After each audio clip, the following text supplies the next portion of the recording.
Donc ici, on aborde deux autres propositions, hein, qui, là, nous viennent les deux, en fait, d'Angleterre, mais il y en a un qui nous vient des Pays de Galles et d'une personne qui, de mémoire, était peut-être nationaliste aussi, et qui, donc, vient de ce coin-là, mais avec une autre perspective.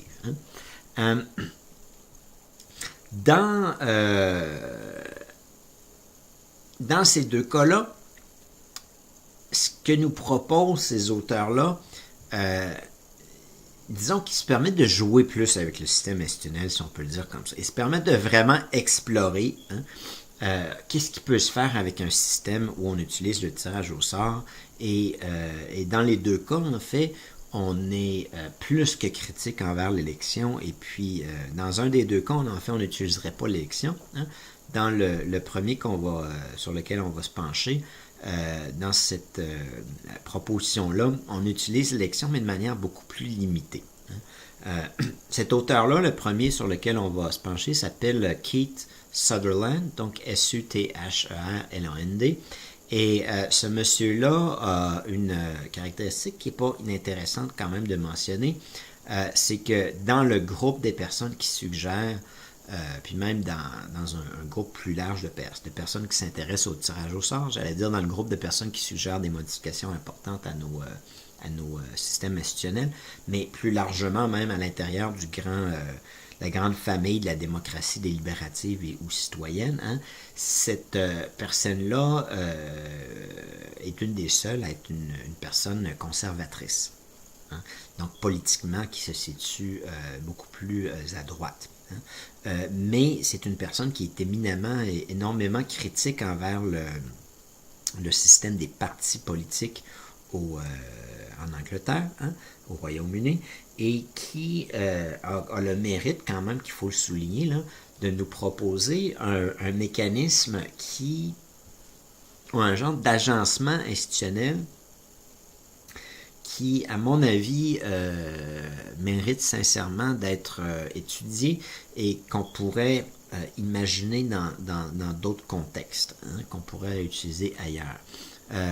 Par coïncidence, hein, j'utilise en fait la même logique qu'ils utilisent au niveau législatif, mais je l'utilise au niveau de la Cour citoyenne du Québec. J'expliquerai ça après, là, mais c'est pas dérivé d'une inspiration de cette personne-là, mais il apparaît que dans nos deux systèmes institutionnels, on utilise un peu le tirage au sort d'une manière apparentée. Sauf que la grande différence, c'est que dans le cas de ce que M. Sutherland nous propose, hein, c'est d'avoir donc une seule chambre du Parlement, hein, en Angleterre, qui serait constituée de citoyens tirés au sort. Hein. Sauf qu'à l'intérieur de cette chambre-là, il y aurait, et là de mémoire, il suggère un nombre très modéré, comme une vingtaine de personnes qui seraient élues, hein, et qui seraient des représentants des partis politiques. Puis donc, en partant, là, on n'est pas dans le même monde d'une centaine ou 200 ou 300, 400, 500 élus comme on a présentement là-bas, hein, puis de mémoire, il fait juste écarter la Chambre des Lords complètement du portrait médiatique, du portrait institutionnel de ce pays-là. Mais donc, il y aurait une masse, disons, 400-500 citoyens, hein, qui soient tirés au sort, et il y aurait quelques personnes qui seraient élues à l'intérieur de cette chambre-là. Sauf que là où c'est intéressant, hein, c'est que, et Sutherland se fonde en fait de mémoire là, sur une plus vieille proposition qui avait été faite, mais qui date plus du temps moyenâgeux ou plus 18e, 19e, quelque chose comme ça. Et disons, comment on dirait en français, le terme qui vient en anglais, revamp, c'est un peu comme s'il met à jour un peu cette idée-là dans un système institutionnel moderne. Mais essentiellement, donc, pour ça, référez-vous à ces œuvres là, pour les références plus lointaines. Mais essentiellement, hein, là où il y a une différence avec les autres modèles qui ont été abordés, ou la plupart des autres, c'est qu'il introduit une différence de fonction à l'intérieur de ces deux corps-là, des citoyens tirés au sort et des quelques élus. Et cette différence de fonction-là c'est que les élus seraient comme, et le terme qu'ils utilisent, c'est advocate. C'est un peu dur à traduire, ça serait avocat essentiellement, mais pas dans le sens devant des tribunaux, là, dans le sens de personnes qui plaident et qui défendent une idée. Hein? Et donc, ce serait comme des grands plaideurs d'une certaine manière. Hein?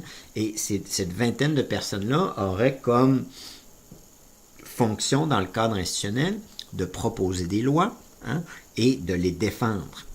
Et donc de dire à la Chambre, tu sais, on propose, ou mon parti propose telle loi dans tel secteur, et voici pourquoi. Et puis là, il y aurait une discussion entre cette personne-là et les 19 autres, hein, pour prendre l'idée de 20, là, pour simplifier. Et donc, eux ont le droit de parole, hein, et ont le droit de proposer des propositions de loi. Hein. La fonction des citoyens, en revanche, se limite à pouvoir voter sur quelle proposition de loi ils appuient. Hein. Mais ils n'ont pas le droit de parole. Hein. Et donc, essentiellement, hein, tu as une vingtaine de personnes qui débattent, hein, puis qui avancent différents projets législatifs, et tu as un miniature du peuple, donc une chambre tirée au sort, qui, pour chaque projet de loi, entérine ou rejette, ou s'il y a différentes options, là, qui choisit une des deux options. Hein. Et cette idée-là se base, hein, sur l'idée qu'il est plus apte, il est plus à propos que l'idée de proposer des lois relève de personnes comme ça qui ont été élues, hein, donc sont sélectionnées sur la base d'une compétence qu'on peut présumer, hein, puis d'une perspective politique qui est claire pour les votants, et ensuite que le peuple, lui, ou disons le miniature du peuple qui est représenté par les citoyens tirés au sort, hein, n'est pas à sa place de participer nécessairement à ces débats-là, dans la perspective que M. Sutherland a, mais qu'il est amplement à sa place de décider, hein, de trancher de manière adéquate entre ces différentes propositions-là. Essentiellement, hein, c'est une proposition qui a comme plusieurs éléments. Il y a cette différence de fonction-là, mais aussi on limiterait le nombre d'élus. Hein? Puis donc, au lieu d'avoir 125 plouches, là, comme on a au Québec, on aurait la vingtaine de personnes qui méritent peut-être d'être là. En ce sens qu'on aurait les gens les plus qualifiés pour... Ça ne veut pas dire qu'ils feraient ça tout seuls, il y aurait un parti derrière eux qui les aiderait, mais qui seraient les plus qualifiés pour défendre les lois. Puis autrement dit, là, ils évacuent la bande de ce qu'on appelle les backbenchers, hein, les gens qui s'assoient en arrière et qui regardent la game. Évidemment, tout ce monde-là, dans le cadre présentement, ont un rôle, hein, et puis sans doute qu'eux y tiennent, mais est-ce qu'en tant que contribuable, puis en tant que citoyen, on doit nécessairement avoir une bande de personnes comme ça? Peut-être pas. Hein.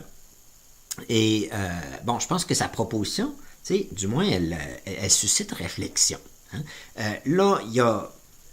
Le personnage étant conservateur, il a ajouté certains éléments à ça que je néglige de mentionner ici, mais qui ne font, à mon avis, aucun sens. Là, hein. Il va suggérer, par exemple, une certaine limitation à qui peut être tiré au sort sur la base d'un test de quotient intellectuel, des choses comme ça. Hein. Sauf que, malgré ça, hein, je pense que cette idée-là, il faut clairement l'évacuer, là.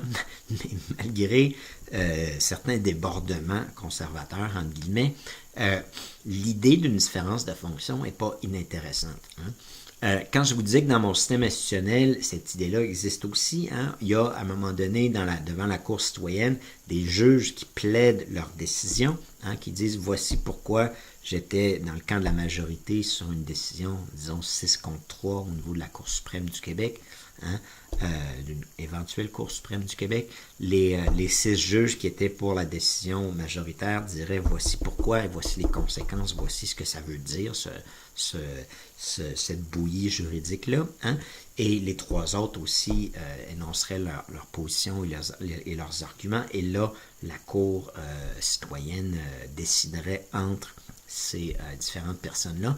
Donc, le mécanisme est parallèle, est pratiquement identique d'une certaine manière, mais là, on est dans 2 sphères différentes. Hein.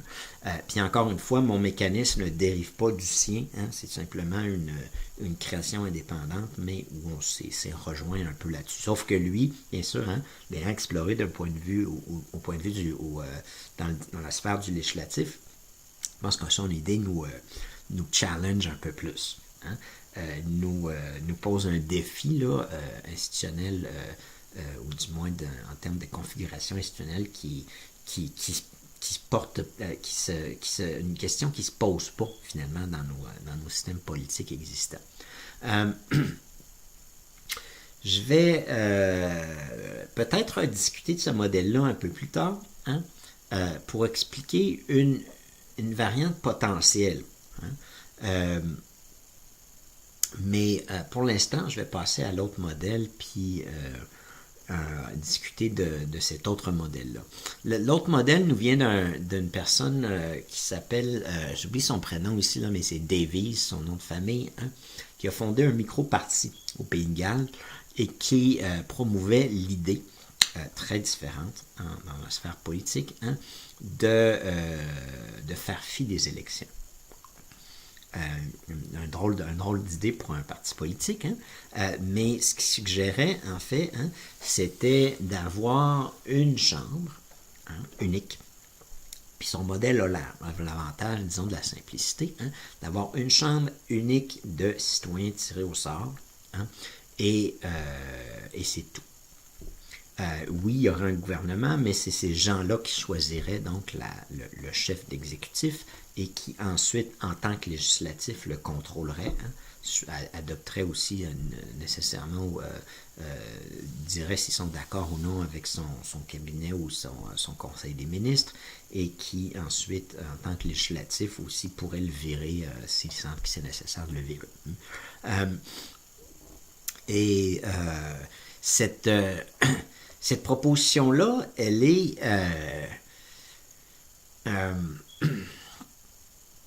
bon, M. Davies est d'un autre profil là, que M. Sutherland. M. Davies est un de mémoire, quelqu'un qui était dans le théâtre peut-être ou la littérature, hein, et qui...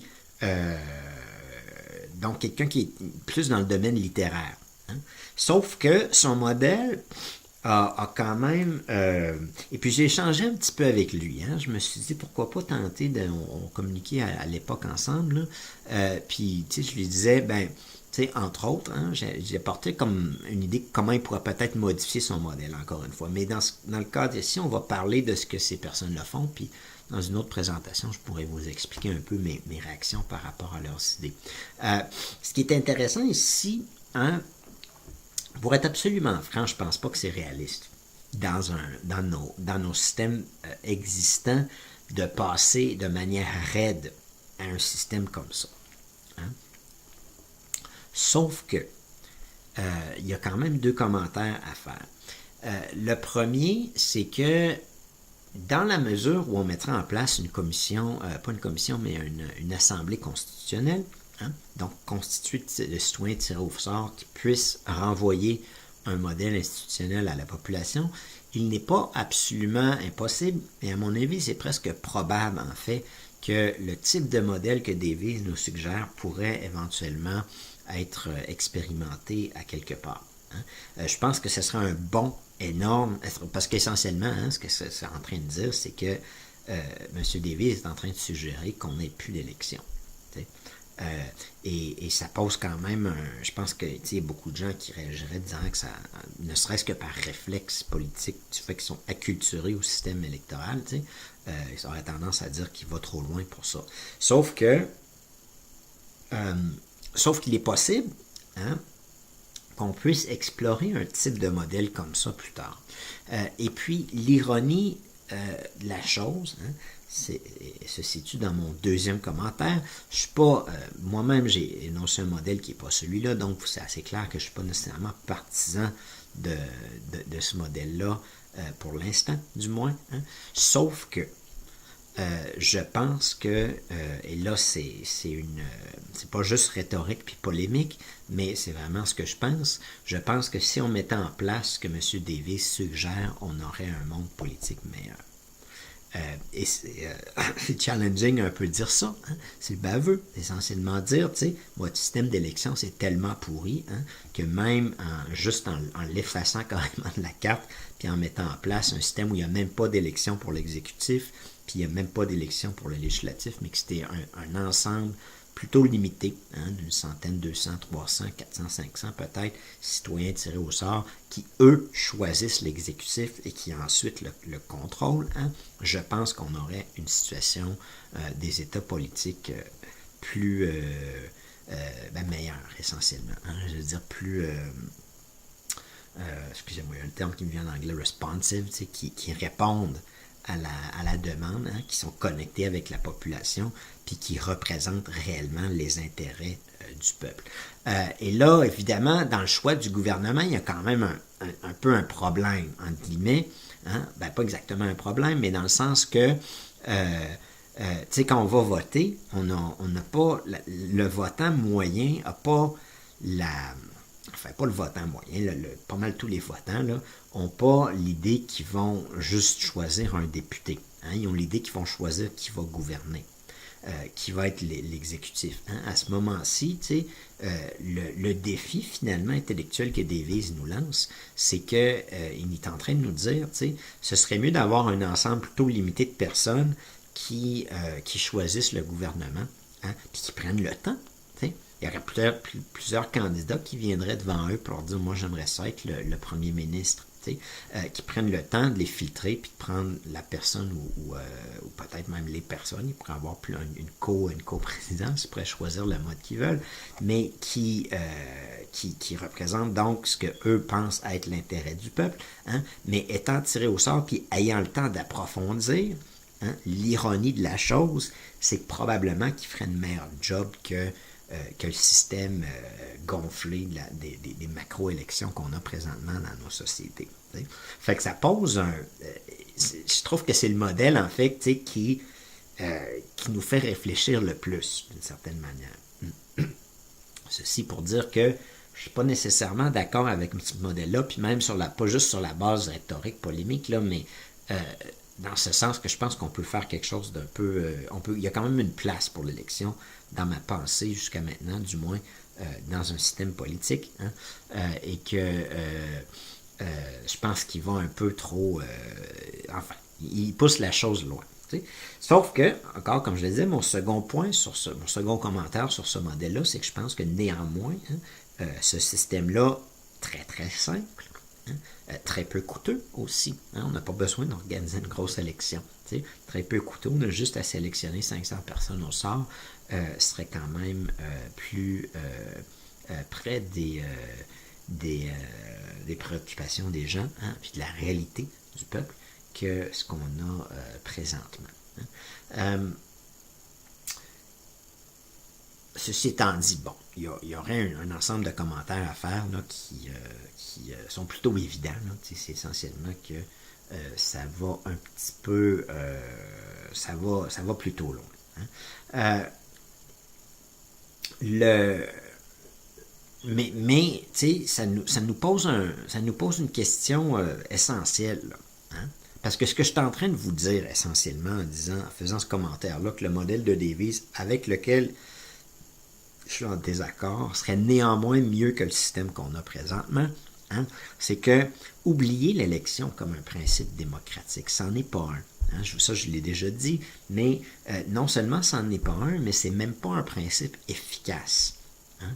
Puis donc, s'il y a une place pour l'élection, hein, soyez sûr qu'éventuellement, avec la mise en place du tirage au sort dans nos régimes politiques, le tirage au sort va prendre la place qui lui est due et que cette place-là, elle est plus élevée, hein, que l'élection, parce que ce mécanisme-là est éminemment plus représentatif de la réalité, de la réalité, c'est-à-dire du peuple, hein, que le mécanisme électoral, qui est corrompu de tous bords, de tous côtés, là, par le financement, les médias, puis le lobbying, puis tout ça. Mais même si ce n'était pas le cas, hein, le tirage au sort a tellement plus de valeur, hein, que l'élection, là, mettez ça en numéro 2. Puis bon, c'est un peu la conclusion qu'on peut tirer d'une proposition comme celle-là. Ceci étant dit, on pourrait s'amuser aussi, puis je me suis permis de le faire avec M. Davies, de tenter peut-être de revoir un peu son modèle, puis voir si on ne pourrait pas, en le tweakant un peu, en arriver à quelque chose qui là serait beaucoup plus près d'être fonctionnel. Puis d'avoir une légitimité quand même plus forte aussi vis-à-vis de la population. Sur ces possibilités-là, je pense que je vais les présenter dans une autre présentation parce que quand même, chacun des auteurs mérite sa place en tant que tel là, avant d'arriver avec des amendements, des modifications à leurs propositions. Et bon, comme je l'ai mentionné, j'ai probablement dû le mentionner, on peut aller des modèles où on est plus près d'un régime électoral comme on a Saint-Omer et puis Kallenbach et Phillips aux États-Unis, où on imagine là un changement majeur, mais où on reste quand même dans essentiellement la même, dans une logique plus près du moins de notre système. On est loin, mais on est quand même plus près de notre système. Et puis avec Sutherland puis Davies, on arrive vraiment à des modèles politiques qui varient fortement par rapport aux standards d'un régime électoral. Je me reprends, j'ai tendance parfois à dire démocratie électorale, mais d'un régime électoral, pour rester neutre, ne serait-ce que pour rester neutre et pour ne pas être idéologique. Mais dans l'omission du terme démocratie, il y a bien sûr un point de vue que vous connaissez. Et donc, il y a on peut voir d'une certaine manière l'amplitude des types de changements. Le modèle que moi je suggère se distingue des autres par, enfin, il y a une chose qui est à peu près entre les deux types. Il va loin, mais en même temps, il y a une bonne dose électorale à l'intérieur du système que je propose. Je ne fais pas fi des élections complètement, loin de là. Et il se distingue aussi d'une autre manière, c'est que le modèle que je propose est moins simple que celui des autres, pour ne pas dire plus compliqué. C'est-à-dire que je propose 3 institutions. Sauf que, pour me reprendre un peu, je souligne que l'institution centrale et la plus importante est bien sûr l'Assemblée constitutionnelle et que le véritable combat, c'est de s'assurer que le peuple ait ce pouvoir-là et que ça devienne le pivot finalement de notre système politique.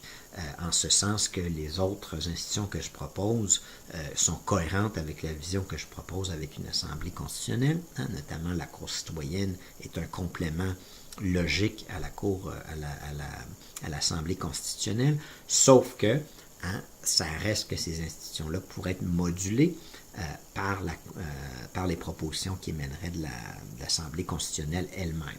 Et je pense qu'en l'occurrence, sans vouloir vanter, c'est au moins un élément de mon modèle, on peut donner aux autres que tout le monde a fait un travail intéressant. Tout le monde nous a proposé des choses intéressantes.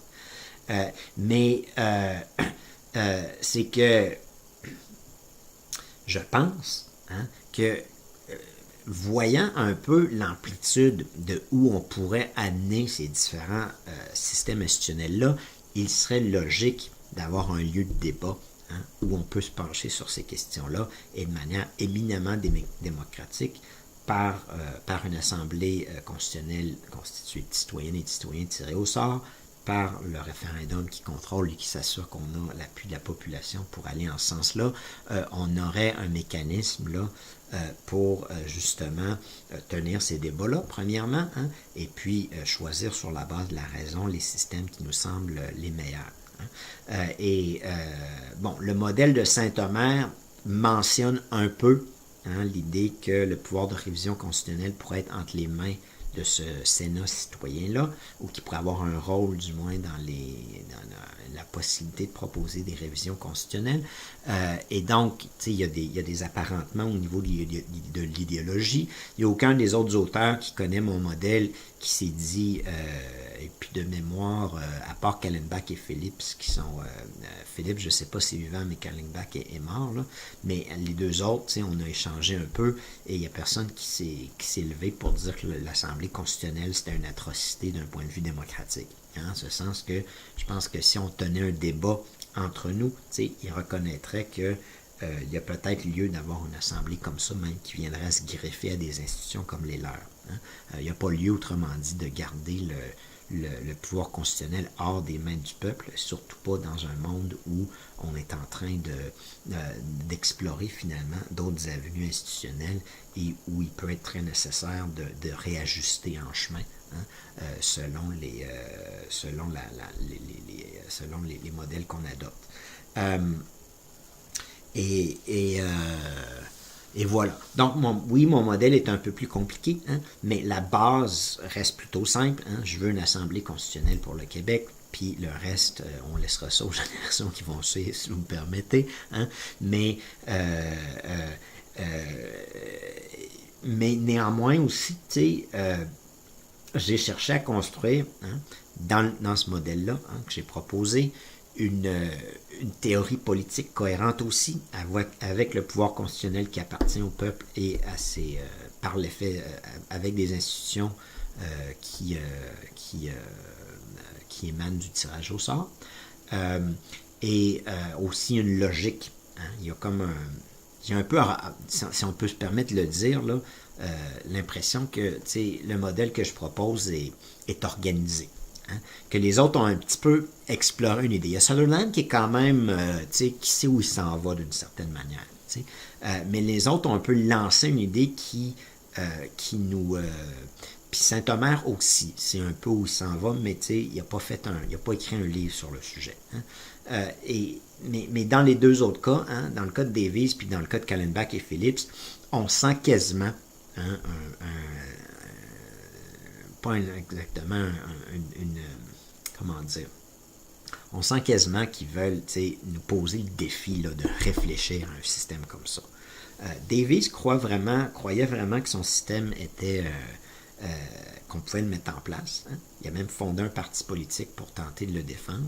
Sauf que on sent qu'il y a l'idée de provoquer un peu un débat aussi. Hein, en disant, ça, sans élection, ce serait mieux que votre système pourri présentement. C'est ça que Davies nous disait. Au moins nous faire réfléchir à ça, ou du moins c'est l'intérêt pour l'instant de sa proposition, dans la forme où elle est là présentement. Et donc, hein, je n'imagine pas que le débat institutionnel va s'en tenir à ces modèles-là, bien au contraire, hein, et d'où la nécessité, encore une fois, d'avoir un lieu de débat institutionnel qui serait l'Assemblée constitutionnelle, où on puisse renchérir sur ces débats-là et puis s'assurer d'avoir un système institutionnel par l'effet délibératif, en apportant un ensemble d'idées qui soit le meilleur possible. Parce qu'il ne faut pas se le cacher non plus, il n'y a pas juste un système institutionnel, c'est pas juste l'idée première. Par exemple, là, hein, je ne veux pas sembler prétentieux en disant ça, mais supposons qu'au Québec, vous auriez une préférence un peu parce que je suis québécois, mettons. Puis vous disiez, bon, finalement, ce modèle-là nous semble le plus organisé. On va commencer par mettre en place une assemblée constitutionnelle, puis que là, on met en place une assemblée citoyenne.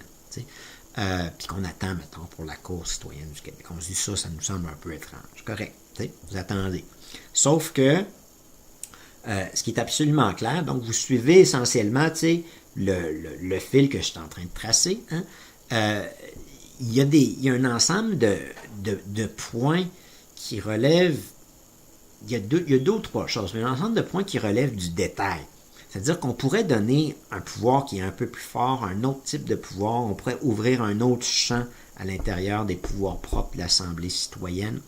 On pourrait donc avoir un ensemble c'est pas juste la principale idée qui est celle d'avoir une assemblée citoyenne, c'est aussi qu'est-ce qu'elle fait, quel pouvoir elle a, puis quelle relation elle a avec l'Assemblée nationale élue.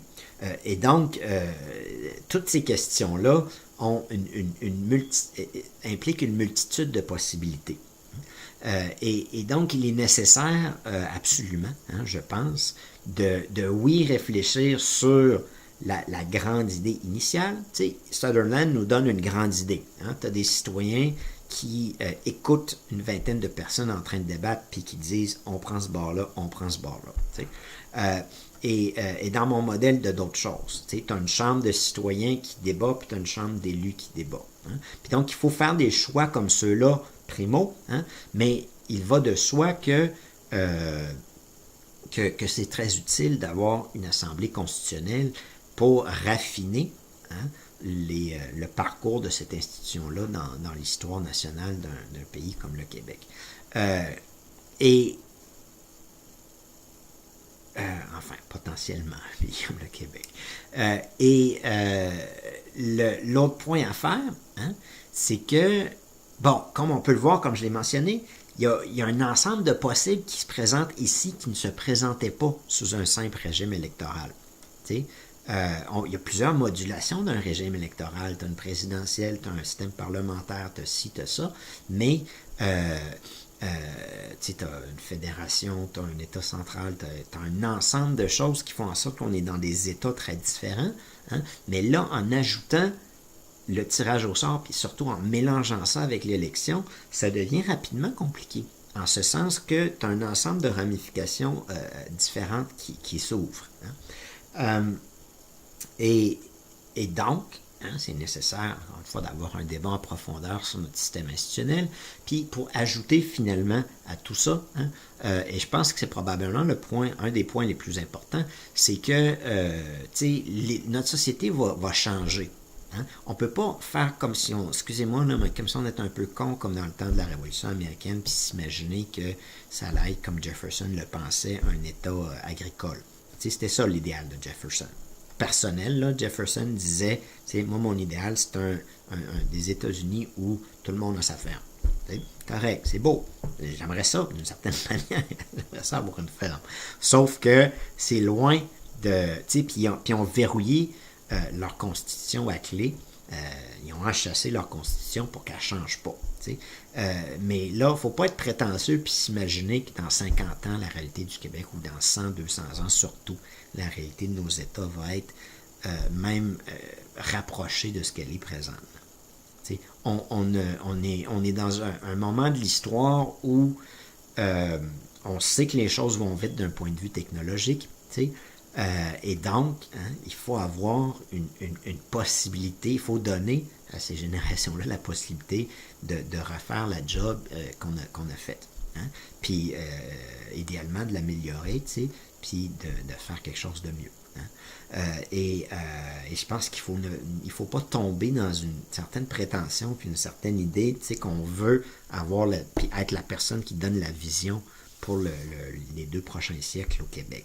Le plus qu'on puisse faire, c'est essentiellement créer une arène de débat où ces débats-là puissent avoir lieu, puis s'assurer qu'on lègue cette chose-là à notre descendance, à la génération qui s'en vient. Peut-être même qu'on peut y participer pour les plus jeunes d'entre nous. Je ne sais pas si moi-même je vais voir mes propres idées en œuvre de mon vivant, mais je ne vous cacherai pas que je n'ai pas nécessairement cette ambition-là. Hein? Je ne suis pas innocent. Hein? Je sais que je vais loin un peu et puis que il est possible que je le vois, mais que j'ai pas inscrit ça, disons, dans ma liste de choses à faire avant de mourir. Hein? Et puis donc, il me semblerait logique là, hein, de léguer au moins comme centrale à l'État là, ce lieu de débat-là, hein, qu'on peut avoir un débat sur nos institutions politiques et que ce qu'ils vont en faire, c'est à eux d'en faire. Et j'ai confiance qu'ils vont peut-être, j'ai confiance qu'ils vont faire des erreurs, mais c'est vrai, c'est absolument clair qu'on va faire des faux pas là, à l'intérieur de ces chemins-là. Mais peu importe les faux pas qu'on va faire, même si on adoptait un système comme Davies le suggère, là, comme je le disais, ce serait encore mieux que la chenoute qu'on a présentement. Fait qu'on n'a pas grand-chose à perdre. Tout ce qu'on peut perdre, c'est qu'on peut avancer un peu, hein, si on n'utilise pas bien notre raison puis notre logique pour créer un autre système institutionnel, ou on peut avancer beaucoup si on fait usage de nos capacités pour créer quelque chose d'équilibré puis qui est fonctionnel. Mais ce qui est clair, c'est que même si on adoptait le pire de ces modèles-là, je ne sais pas c'est lequel par ailleurs, ça serait nécessairement mieux. Ce serait probablement le système américain. je ne veux pas de méchant des Américains, là, mais un système, enfin, qui est un peu fait sur un coin de table, entre guillemets, comme celui-là, là, pour un exemple rhétorique, celui de Callenbach et Phillips. De toute façon, on n'est pas près de cette réalité institutionnelle-là. Ils le font pour chez eux. Mais même si on adoptait n'importe quoi, on serait nécessairement en train d'avancer par rapport à ce qu'on a présentement. Et donc, hein, je vois vraiment ça comme ça, on n'a essentiellement rien à perdre. T'sais. On a un système tellement défectueux, là. On a un système qui est tellement minable, puis qui attire et qui met en place des gens qui sont incompétents pour gouverner, incompétents pour faire la loi, où on néglige l'intelligence sociétale qu'il y a au Québec au profit de ces niais-là, tu sais. Puis c'est pas pour viser en particulier ces personnes-là, c'est pas de leur faute, parce que dans le fond, ils participent à la logique du système. C'est ça la logique du système. Avec bien sûr différents éléments qui rentrent en ligne de compte, mais c'est même pas de leur faute, c'est le système qui est défectueux. Hein? Puis on est tellement loin d'un paysage puis d'une réalité politique qui est pas idéale, mais peut-être satisfaisante, que n'importe quel changement, faisant usage du tirage au sort, je peux terminer là-dessus, là, va être mieux que ce qu'on a présentement. T'sais. Même si, puis vous savez que je ne suis pas partisan de ça, même si on faisait nos plouches puis nos peureux, puis qu'on se mettait la queue entre les deux jambes, puis qu'on avançait à petits pas, puis qu'on faisait juste mettre une petite innovation institutionnelle en utilisant le tirage au sort, là, cette innovation-là, éventuellement, grandirait puis prendrait de la place parce qu'on s'apercevrait que les élus, c'est de la chenoute et puis que c'est ça qu'on a besoin pour avancer. T'sais, éventuellement, une institution comme ça bâtirait une légitimité qui écarterait ou qui mettrait à sa place, disons, les institutions élues. Hein. Et donc, peu importe le type de changement qu'on va faire à partir d'où on est, autrement dit, on est dans le fond du baril, d'un point de vue politique. Alors oui, il y a lieu d'avoir un débat. Je ne suis pas en train de dire qu'il faut faire n'importe quoi puis se lancer vite dans n'importe quoi, mais ce que je suis en train de dire, c'est qu'on ne peut pas vraiment reculer, on ne peut pas aller beaucoup plus creux. On pourrait aller dans une dictature, là, si vous voulez explorer ça, mais je ne suis pas sûr qu'il y a beaucoup de gens au Québec qui veulent explorer ce régime politique-là. Donc, à défaut de faire ça, on peut avancer, et c'est clairement pas en restant dans un système institutionnel qui utilise l'élection comme mécanisme de sélection politique qu'on va avancer. C'est en introduisant une autre dimension importante à notre système politique, qui est le tirage au sort, j'ose le dire, et qui va nous permettre de débloquer tous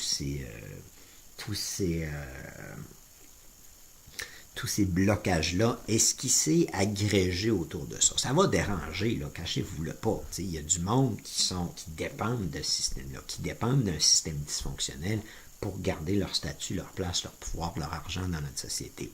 Soyez absolument clairs là, ou conscients que si on se lance dans cette voie-là, on se lance d'une certaine manière dans la voie d'une révolution, pas d'une révolution nécessairement avec des armes, puis avec la force, puis avec même la violence, mais on se lance dans la voie d'un changement majeur de notre société et que ça va brasser au moins au niveau du langage. Et donc, il faut quand même être réaliste. Je pense qu'on a besoin d'un changement majeur. Et ce que je suis en train de suggérer, d'une certaine manière, aussi, c'est une manière pacifique de faire ça. Parce que, tu sais, j'ai pas 20 ans, mais j'ai déjà eu 20 ans. Puis si j'avais 20 ans aujourd'hui, puis je regardais notre société, là, j'en aurais déjà marre. Puis je serais déjà en train de me dire, il faut mettre ça à plat. Tu sais. Puis si on fait rien, si on n'ouvre pas un lieu de débat comme celui-là, puis si on n'explore pas d'autres avenues comme celle que je suis en train de suggérer, soyez absolument certain qu'à un moment donné, la machine va péter autrement. Puis que ce ne sera pas nécessairement à l'avantage de personne. En ce sens que des changements qui se font de cette manière-là pourrait peut-être en arriver à quelque chose d'un peu plus rationnel, comme je suis en train de suggérer, mais que il me semble plus sage et plus logique de débattre de ces changements-là, de s'engueuler, de s'insulter, ben, j'ose le dire. Hein, c'est important de pouvoir s'insulter dans une société puis de dire ça, c'est un pourri. T'sais. Puis cette personne-là, je ne la veux pas qu'il gouverne parce qu'elle fait des affaires de merde. T'sais. C'est important de pouvoir faire ça. Mais je pense que c'est plus sain hein, pour une société de dire ces choses-là. Puis évidemment, on espère que ça ne nous retombe pas dessus. Mais je ne me cacherai pas que dans mon cas, j'ai même pas cet espoir-là. Hein. J'espère que ça va me tomber dessus, qu'on va m'accuser de plein de choses. Puis ils auront sans doute un peu raison. Mais peut-être pas complètement, mais sans doute un peu. Mais ce que je veux dire, hein, c'est que c'est mieux de pouvoir s'engueuler en famille, puis de pouvoir avoir des désaccords profonds, puis dire on veut un système institutionnel comme ça, puis un autre de même, puis de pouvoir avoir ce débat-là, hein, que d'avoir une jeunesse aliénée, puis avoir un peuple aliéné, puis d'avoir les gens qui en ont marre du système politique. Il y a évidemment des dangers aussi à ça. T'sais. Je ne vous cacherai pas que le système électoral, là, Hitler est apparu dans un système électoral avant de le tweaker un peu pour dire qu'il fallait mettre une main forte pour régler le problème parce que ça ne marchait pas. Moi aussi, j'étais en train de vous donner une solution, hein, mais évidemment qui est un peu différente de celle d'une dictature. Hein. Donc, il faut faire attention. Le système électoral a une logique hein, qui est un peu pernicieuse. C'est que ça en fait, c'est basé sur une certaine classe, si on peut dire, de la population qui a le pouvoir et qui utilise ce système-là comme façade pour le garder. Mais quand il y a une situation de crise puis c'est nécessaire de faire fi de la façade parce que ça ne marche plus, hein, ou que la façade commence à poser problème, là, ils peuvent retomber dans un système plus dictatorial, comme dans le temps d'Hitler, comme dans le temps de Mussolini. Puis dites-vous que c'est pas si loin que ça. Regardez dans le sud, là, puis je vais vous dire que c'est pas loin. On n'est pas très très loin de cette réalité-là présentement. Et bon, pour les gens qui s'intéressent aux réformes et puis qui sont de l'autre côté du spectre politique, d'une certaine manière, il ne faut pas du tout négliger le fait que présentement, on voit une genre de reconfiguration politique, mais on voit surtout des peuples hein, dans les pays démocratiques qui sont en train de dire on ne veut plus de ce qu'on a eu auparavant en termes de partis politiques. Ça, c'est une petite étape. Hein. Il va falloir qu'on emmène ces peuples-là à dire on ne veut plus de ce régime de pourriture-là. Hein, qui est basé sur le système électoral, ou du moins on veut un correctif très très fort à l'intérieur de ce système-là, puis un garde-fou contre les dérives qu'on a pu voir par rapport à ça. Et ce que je voulais en dire, c'est qu'on est dans une situation de crise comme ça, hein, on a constamment... c'est un peu comme si, dans nos sociétés, hein, quand on n'a pas de crise, le système institutionnel avance à petits pas, d'une certaine manière. T'sais.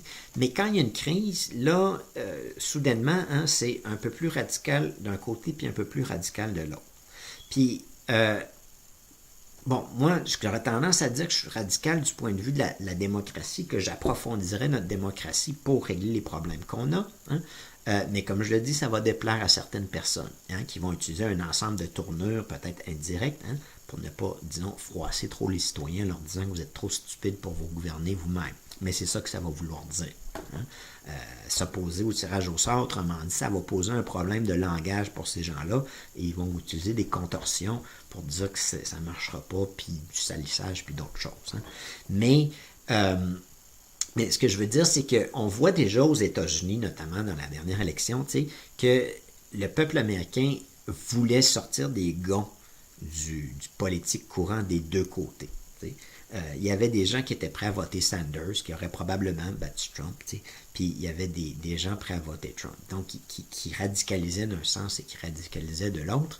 Je ne vais pas m'inscrire nécessairement à l'intérieur de ces deux camps-là, en fait, hein, parce que un système institutionnel doit être équilibré, hein, il doit être d'une certaine manière, il doit être principalement équilibré. T'sais, il ne peut pas avoir un autre objectif. S'il y a un autre objectif, ça va nécessairement mener à un problème plus tard. Mais ce qu'il faut dire entre ce que je propose puis ce qui existe, hein, ou ce que ces autres auteurs-là proposent puis ce qui existe aussi, c'est que présentement, Hein? Le point d'équilibre de notre système institutionnel est probablement au centre droit. Hein? Puis donc, ce qu'on appelle la droite, c'est plutôt une droite extrême, hein? Et ce qu'on appelle la gauche, c'est plutôt des centristes. Et c'est comme ça qu'on se représente ces choses-là comme étant droite-gauche, mais dans le cadre institutionnel dans lequel on se trouve, hein, c'est plutôt comme si on allait du centre à la droite. Hein. Mon but n'est pas de créer un système inverse. Il y a d'autres gens dans l'histoire qui ont tenté de créer un système inverse. On n'a pas besoin de les nommer, là, mais on sait qu'il y a des gens qui ont regardé cette réalité-là, se sont dit il faut complètement l'inverser et mettre en place une dictature du prolétariat et puis éventuellement en avoir un État communiste. Alors, peu importe, je ne sais même pas ce qu'il voulait avoir comme État, là, puis c'est pour ça que Marx le savait lui-même. Puis si on regarde les idées de Marx, finalement, il y a des idées qui sont même arriérées. Il y a dans le sens qu'il n'y avait même pas d'impôt sur le revenu à son époque, puis il disait il fallait pousser pour ça, puis c'est difficile de dire ce que Marx voulait. Hein. Mais ce qui est clair, c'est que dans mon cas, hein, je veux avoir un système institutionnel qui soit équilibré et où ces deux camps-là vont exister, mais de manière équilibrée et où il n'y aura pas comment on dit,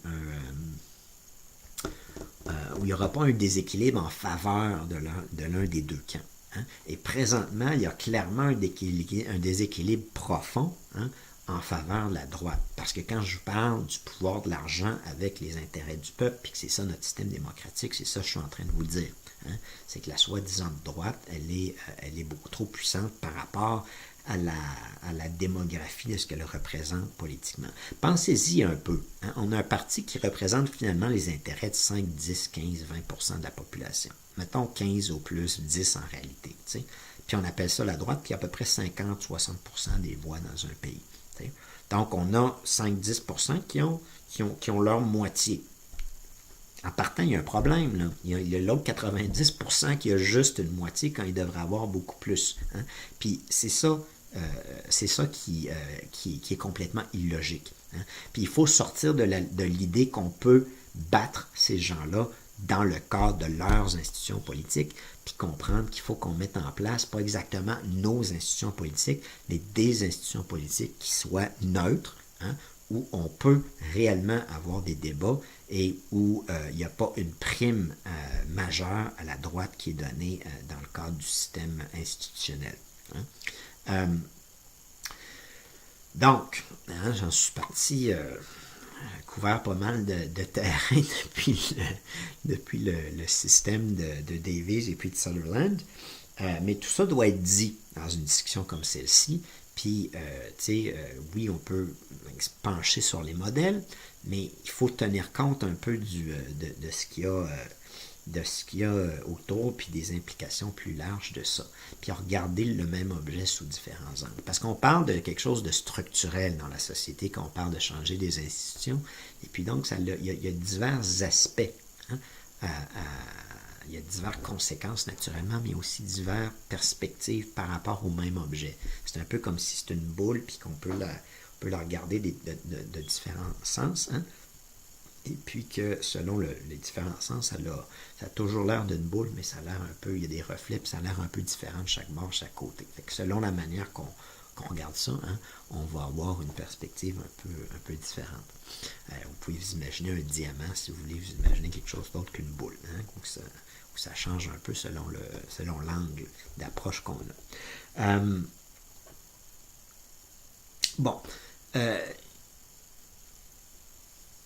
Je pense que, là je me réserve le droit de le faire ou non, mais que dans la prochaine présentation, hein, je vais revenir, c'est parce qu'en fait, là, j'ai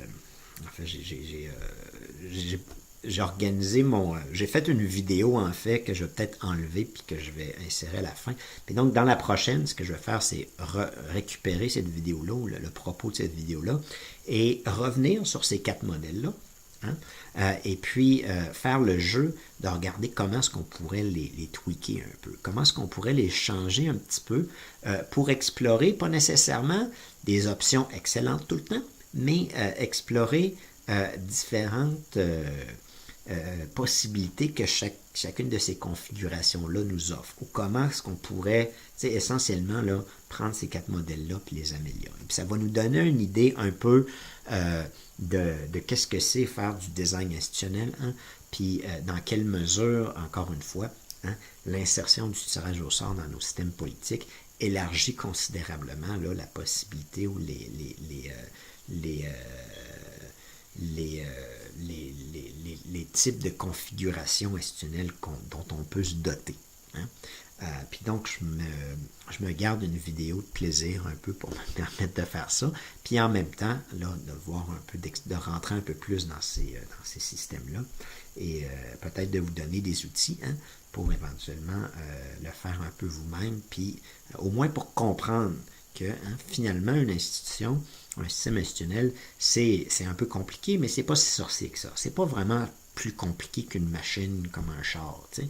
C'est juste que c'est d'autres patentes qui se mettent ensemble, puis qu'il faut bien sûr avoir un peu une conception, une compréhension de quoi on parle, mais on peut se donner une automobile institutionnelle qui est à différentes sauces. Hein? Et qui est changeante selon le type de configuration qu'on préfère. Et il y a, il ne faut pas le négliger de le dire, hein, j'y reviendrai là, mais il y a bien sûr comme des questions philosophiques un peu derrière ça qui se posent, des questions de perspective, de conception, hein, de ce que c'est la démocratie, puis de ce qu'est l'idéal démocratique. Donc, je me garde ce projet-là pour une autre présentation. Et pour l'instant, hein, on a recouvert ces 4 grands modèles-là avec un commentaire un peu,